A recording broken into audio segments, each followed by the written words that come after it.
Fear is not your adversary. It's not some malignant force that exists to cripple you or humiliate you. Fear is a signal, a profound biological and psychological message that something within you or around you requires attention. When you feel fear, your nervous system is not betraying you. It's alerting you. It's saying, there's something here that matters. The trembling, the anxiety, the unease, these are not signs of weakness. They're signs of awareness. They are proof that your mind and body are awake to danger, challenge, or uncertainty. And if you have the courage to interpret that signal correctly, you will discover that fear is one of the most honest teachers you will ever meet. The tragedy, however, is that most people misread this signal. They experience fear and assume it means stop. They translate discomfort into danger and anxiety into incapacity. Instead of seeing fear as a compass pointing toward growth, they see it as a wall, an immovable barrier that defines their limits. But that is a lie born of misunderstanding. Fear doesn't say, don't move. It says, pay attention. When you treat fear as the enemy, you cut yourself off from the very feedback you need to evolve. You silence the internal alarm that could have guided you toward mastery. The things you fear most, failure, rejection, humiliation, are often the very arenas where your potential lies dormant, waiting to be awakened. To understand fear properly, you must recognize that it emerges precisely at the boundary between what you know and what you don't. It lives in the space between comfort and chaos, between safety and transformation. That's why fear feels like standing at the edge of a cliff. One step further, and you risk the fall. But that edge is also where growth happens. When you feel fear, you are standing in front of the unknown, and the unknown is the birthplace of every new skill, every new insight, every new version of yourself.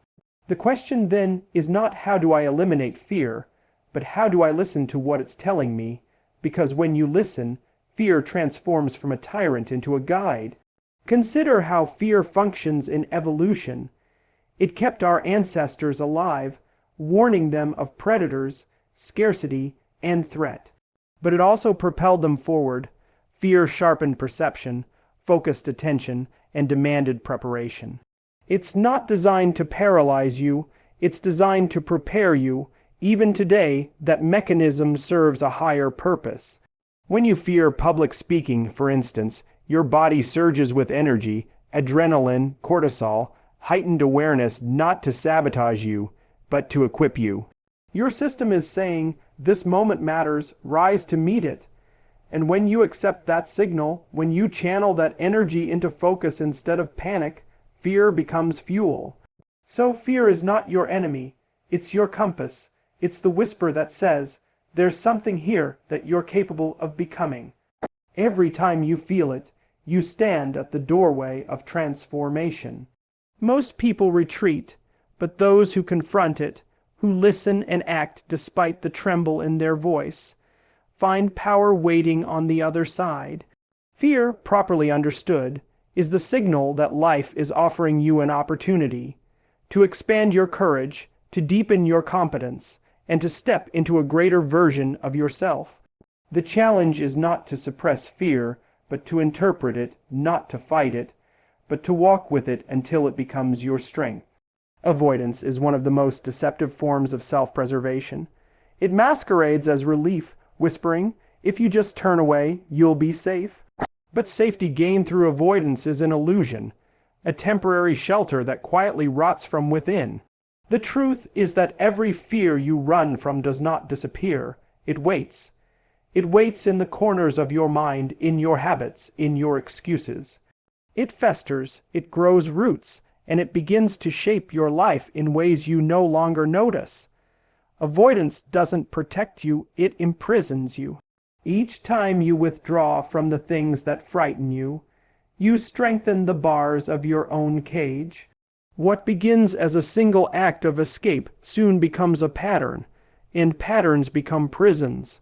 When you avoid something that evokes fear, your mind learns a dangerous lesson, that the way to feel better is to run away. You get an immediate reward, the anxiety fades, The heart rate slows, the discomfort lifts, and that relief feels like victory. But it's not victory, it's sedation, it's emotional anesthesia. The more you indulge in it, the weaker you become in the face of challenge. Because while avoidance quiets fear temporarily, it amplifies it in the long run. The thing you refuse to face grows in the shadows of your imagination until it becomes monstrous. It's no longer the situation itself that terrifies you. It's what your mind has turned it into through years of neglect. Fear avoided multiplies. Fear confronted dissolves. Suffering expands in proportion to avoidance because the human psyche cannot find peace while living in denial. You can lie to yourself for a time, tell yourself you're fine, that the problem will resolve on its own, that tomorrow is a better day to face it, but deep down, your subconscious knows the truth. It knows you're running, and that knowledge eats away at your confidence, your integrity, your sense of agency. You begin to lose trust in yourself because every act of avoidance is an act of betrayal, not of others, but of your own potential. And this internal betrayal breeds anxiety, resentment, and helplessness. It is the quiet suffering of knowing that you could be more, but choosing not to be. Think about how this manifests in everyday life. The person who avoids confrontation lets resentment accumulate until it becomes bitterness. The student who avoids studying lives in constant dread of failure. The individual who avoids emotional pain ends up haunted by it for decades. Avoidance doesn't remove the burden, it compounds it. Problems do not dissolve when ignored, they metastasize.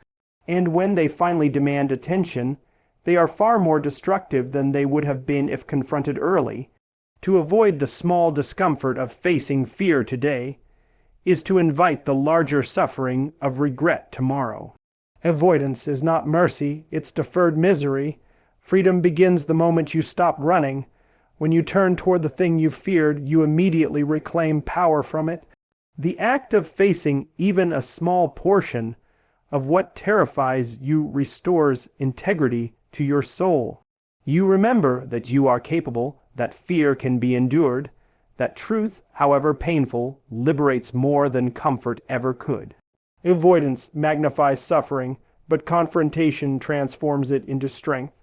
Each time you face what you once fled from, the world becomes a little less terrifying and you become a little more whole. The antidote to suffering is not escape, it's engagement. The path forward will always run straight through what you fear most. Courage is not the absence of fear. It's the decision to walk willingly into it. It's a deliberate act of the soul, a conscious choice to confront what is painful, uncertain, and difficult when you could easily turn away. That's why courage cannot be imposed on you by circumstance. It must be chosen. You can be forced into survival, but you cannot be forced into bravery.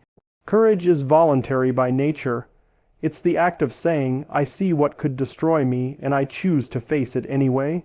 That choice transforms fear from a force that paralyzes into a force that purifies. Because through voluntary struggle, you don't just endure life, you engage with it on its deepest, most transformative level. When you step voluntarily into struggle, you enter the domain where character is forged. There is a sacred difference between being crushed by chaos and choosing to wrestle with it. The person who willingly confronts suffering becomes fundamentally different from the one who waits for it to arrive. One grows stronger, the other grows resentful. Voluntary struggle gives meaning to pain. It transforms tragedy into training. It allows you to suffer with purpose rather than despair. You start realizing that the obstacles standing in front of you are not curses, they are invitations. Every challenge is a negotiation with chaos, and when you enter that negotiation willingly, you extract wisdom, resilience, and power from it. This principle explains why the most courageous individuals are not those who avoid fear, but those who prepare for it. They place themselves in uncomfortable situations precisely so they can grow. The soldier trains before battle. The athlete pushes through exhaustion. The thinker confronts his own ignorance all voluntarily. Each act of self-imposed discipline, each deliberate step into difficulty, strengthens the nervous system and the spirit. You become familiar with suffering, and familiarity breeds mastery. You begin to see that pain is not fatal, it's formative. That struggle is not punishment, it's preparation. Through voluntary confrontation, you develop the confidence that no external chaos can fully overwhelm you, because you've already chosen to face it from within. Voluntary struggle also reshapes how you interpret life itself. When you stop avoiding difficulty, you stop perceiving yourself as a victim of circumstance. You start to understand that life will always contain suffering, but that suffering can either destroy you or refine you, and that distinction depends entirely on whether you choose it or resist it. The voluntary act of facing fear grants you moral strength. It teaches you responsibility, the understanding that you are not merely at the mercy of what happens, but an active participant in what becomes of you. That realization changes everything, because once you know that struggle can serve you, pain loses its power to intimidate you. Courage, then, is not born in comfort, it's born in confrontation. It emerges from the discipline of choosing the hard path when the easy one beckons. It is the willingness to bear your cross voluntarily rather than resentfully, to step into the fire not because you must, but because you can. And when you do that, something extraordinary happens. You stop fearing fear itself. You begin to see that every act of courage reorganizes your spirit, fortifies your character, and expands your capacity for meaning. Voluntary struggle is the crucible where the human soul is tempered. It's where you transform from someone who merely survives life into someone who shapes it not through avoidance, but through the courageous embrace of challenge. Life, at its core, is a constant dance between chaos and order.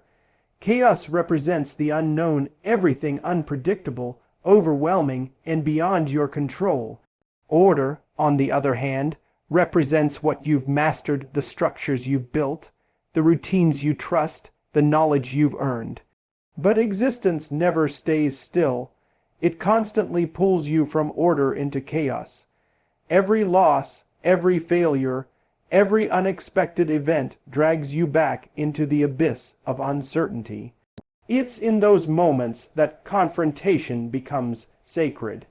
To confront chaos voluntarily, to look it in the eye rather than retreat, is to participate in the most ancient and heroic act of human life, the transformation of disorder into structure, of fear into understanding, of potential into strength. When you confront chaos, you are not fighting an external monster. You are organizing your internal world. Chaos begins in the mind, in the confusion between what you know and what you fear to know. It's the feeling of being lost, of having no clear direction or meaning. And the only way out of that darkness is through direct engagement with it. Every time you face something uncertain, a painful memory, a difficult truth, a terrifying possibility, you bring light into that darkness. That's what confrontation truly is, the voluntary act of illuminating the unknown. You are saying to the world, I will not hide from what frightens me. I will bring order to it by understanding it. And in that moment, chaos loses its grip. The power of confrontation lies in the transformation it initiates within you. When you face chaos, you refine your perceptions, your character, and your moral strength. You become more disciplined, more capable, more stable. Because chaos is not inherently evil, it's unshaped potential. It's the raw material of creation, but only through confrontation can potential be molded into something meaningful. The person who refuses to face chaos remains trapped in mediocrity and confusion, while the one who dares to face it becomes a creator, someone capable of imposing structure on the unknown. This is why every breakthrough in life, whether personal, creative, or spiritual, begins with confrontation. Order is never given.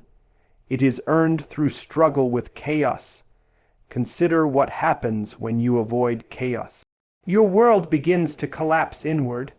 You cling desperately to routines that no longer serve you, relationships that no longer grow you, and beliefs that no longer represent truth. You become stagnant, safe, perhaps, but hollow.